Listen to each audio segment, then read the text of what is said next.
Hello, I am Coach Keisha Austin. I am a life coach, speaker, philanthropist. I'm a mom, a wife. I do quite a bit of God's work. And I want to share with you my experience with radiation treatment. I was diagnosed with cancer late last year, and I was I don't even know that it's a word to use, the feeling that I felt. And it kind of spiraled. It got a whole lot worse before it got better.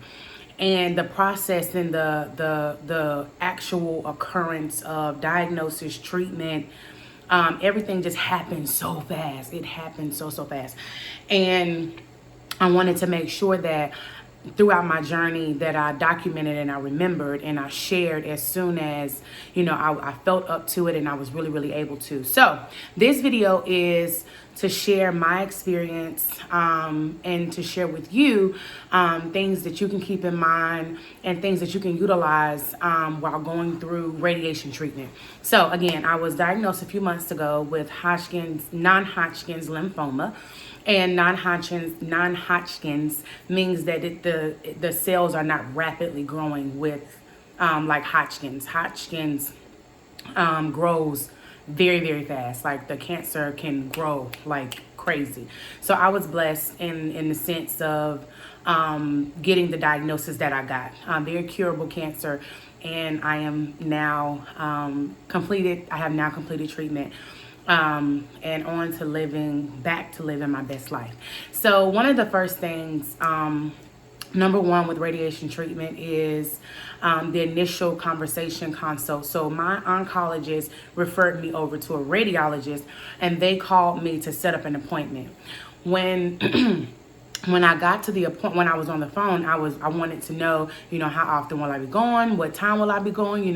What does this look like? And I found out in this experience, a lot of times you do not get the answers that you need right off the bat. A lot of times you have to dig for answers. And it was very frustrating to me. It was extremely frustrating to me because I was walking in so many different things blindly.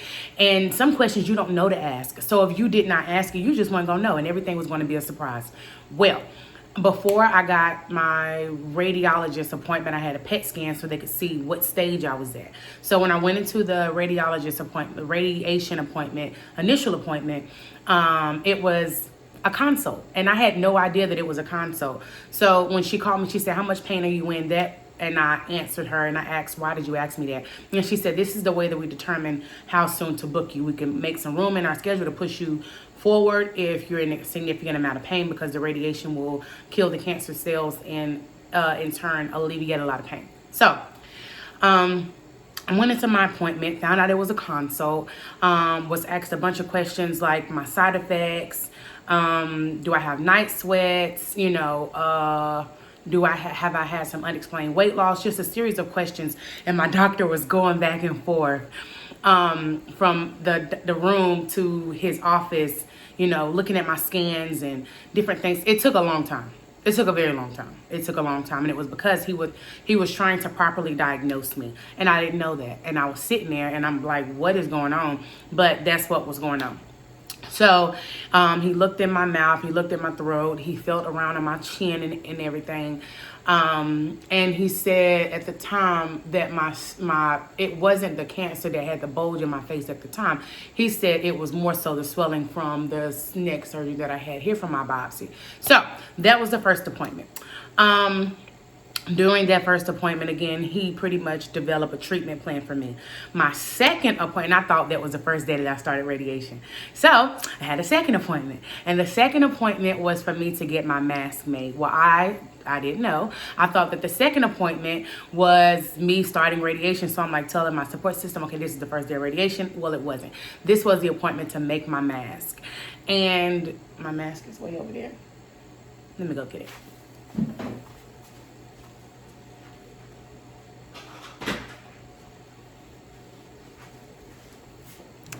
Here is my mask. And as you can see, well, it works like this. I was secured to a metal plate. It's not a bed, it's a metal plate onto the in the radiation treatment room. And this goes on my face like this, and you are laid back and placed on this metal plate. And as you can see here, there are indicators here, and I had a sticker on my neck for as long as treatment was going on, so that the sticker, the line on my neck would align with this, and it would align with the radiation lasers, so that I would be treated in the same exact spot every single treatment. This was so that I would not move. And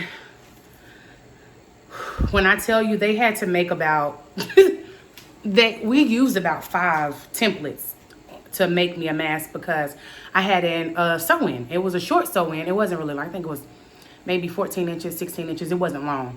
And the 16 was up here, so it wasn't long. It came about right here. And it was in the way. So I had to take my sew-in out and to complete treatment. I had to take my sew-in out. I could not wear lashes. I could not wear jewelry. I had to, at first, I just stopped wearing jewelry at all.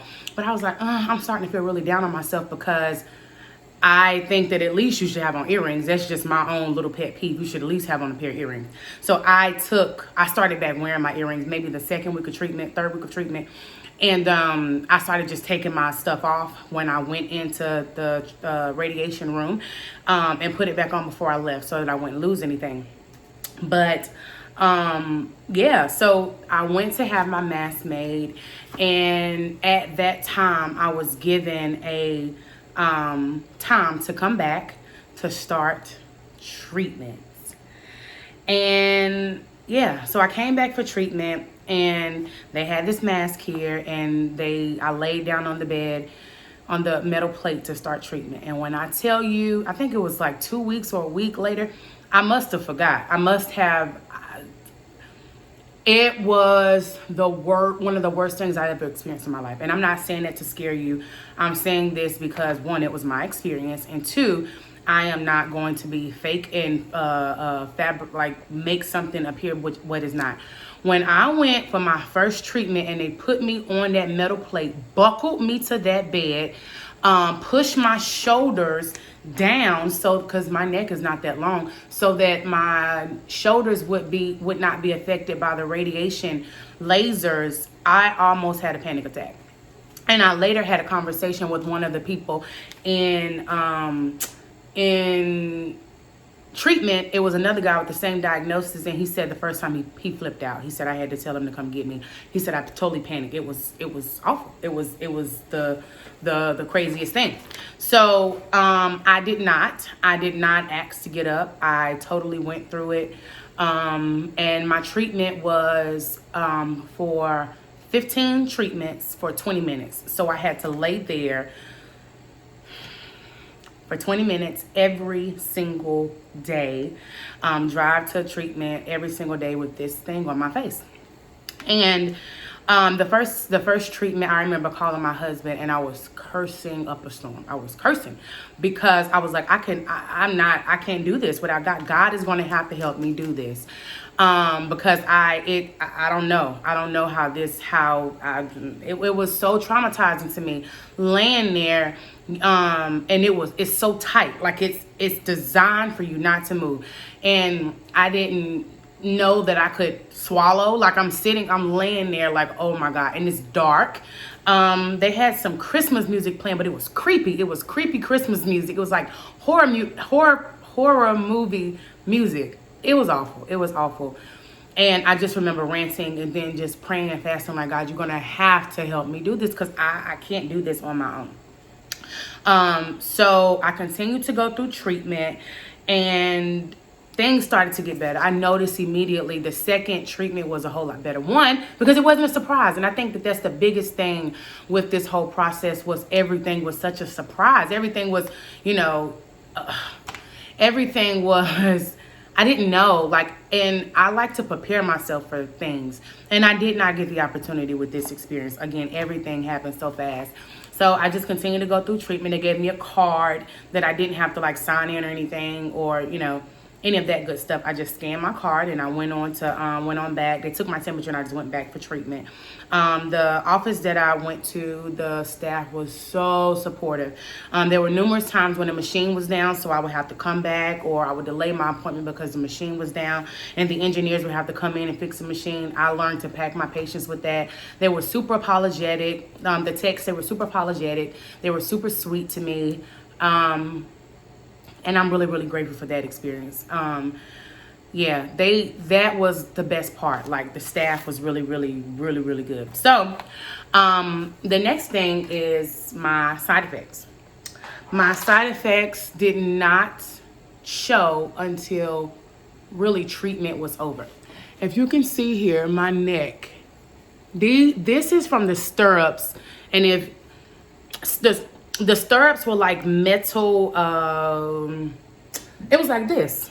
It was some metal pushing down on my shoulders, so that they would be out the way with the lasers. So as you can see here, this just happened. When my last day of treatment was last week, this was not going on. This just showed, yeah, this all just came about, and it is pretty, let's turn this light up. It is pretty significant in my opinion. So and then as you can hear my voice, it was a lot worse. Radiation like ripped. I think of a tiger, like was inside of my throat, just scratching. It hurts to drink water. Spicy, no. Bread, no. Soda, oh no. Alcohol, what else? I mean, it's a weight loss plan. It is a weight loss plan. I am now making myself drink more water because of this. When I had my blood work done after my PET scan, at my oncologist's office, I was told to drink a significant amount of water. Well, I haven't been drinking water because it hurts. I used to drink about 8-9 bottles of water a day. Now I'm down to like 1.5, 2. So I have been pumping up with drinking my water and using the cream that I bought. Let me go get it.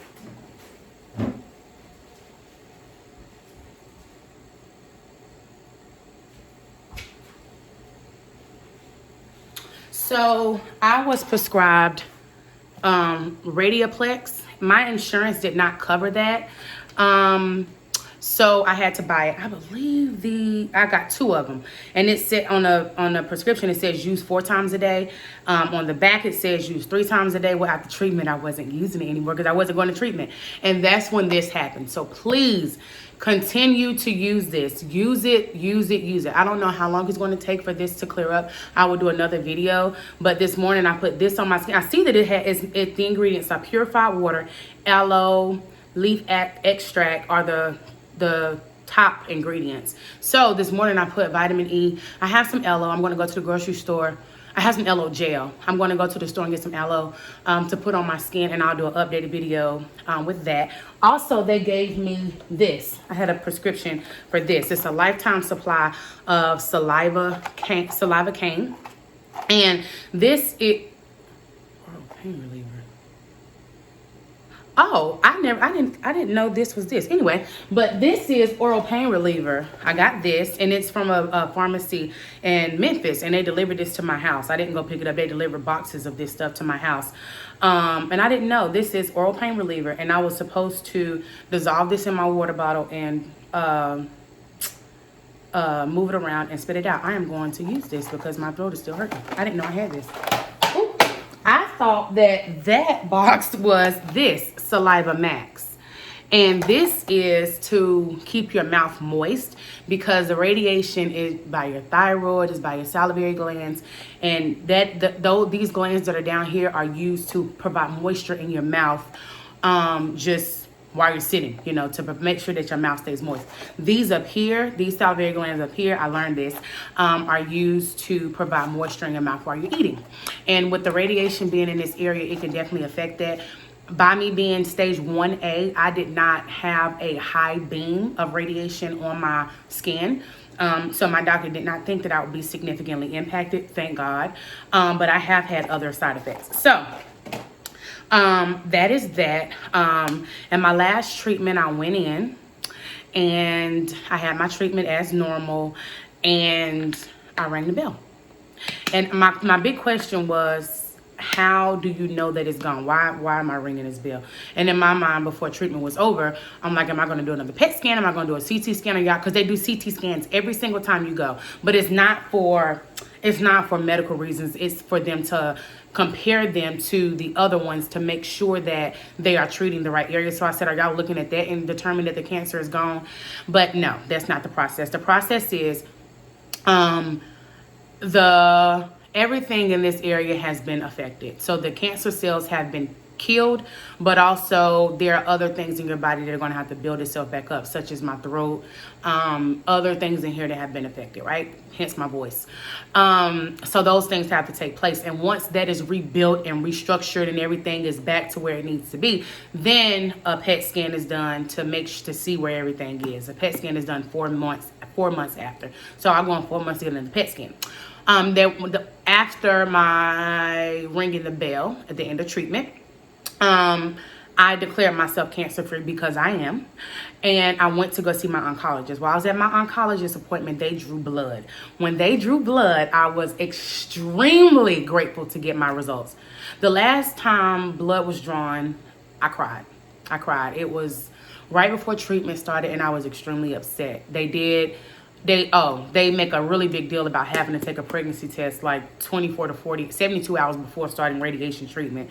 Like that you have to, like it's a really big thing. I had to do that. But in the process, they had to do a blood pregnancy test. It cannot be go to the dollar store, no. I had just had my cycle. No, you have to have a blood test done. So I wanted to know what were the results of the test because I went to my oncologist to do the blood work because they have a lab there. All of this is in the same parking lot, so it's not like I'm just going all around. It's all in the same parking lot. And I went in and they did my blood work, and I called the next day to see what the results were because one, I paid for it. So I want to know, like I give them money out of my pocket. Even though I have insurance, it's still expensive. So I care about my health and I want to know what I paid for. So I asked, and they sent the results over to me, and I Googled all little fun acronyms and stuff and figured out what it was, what each thing was, and my blood work was horrible. My platelet count was high. I was still anemic. My white blood count was low, low, and it was something else that was off. When I went after treatment and had blood work done with my oncologist and he went through results, the only thing that was off was my white blood cells, and he said those are little construction workers that are working in this area to repair your body, also to grow my hair back, because after the last week of treatment my hair fell out. My last video shows a really good, but it has came out more since then. Before I had like a line in the middle where it's all gone. Everything's gone. And that was the last week before treatment. And my doctor told me that was the exit wound of the laser. So that's the reason why my hair came out. And it continued to come out, and has continued to come out this week. But in that area, because it's the lower part of my chin, so it went out. So that's that. But I think that is all. I'm pretty sure after I turn off this camera, I'm going to think of something else. So if you have any specific questions about the process of radiation treatment, specifically with head and neck patients, as they called me, and other people who were diagnosed with lymphoma, Hodgkin's lymphoma, feel free to send me a message or just comment below the video and I'll be sure to answer. I wish you well years, well days. And as I said in my first video when I got my diagnosis, and I say the same thing to you, according to the diagnosis, you may have this thing, but it does not have you. Take care.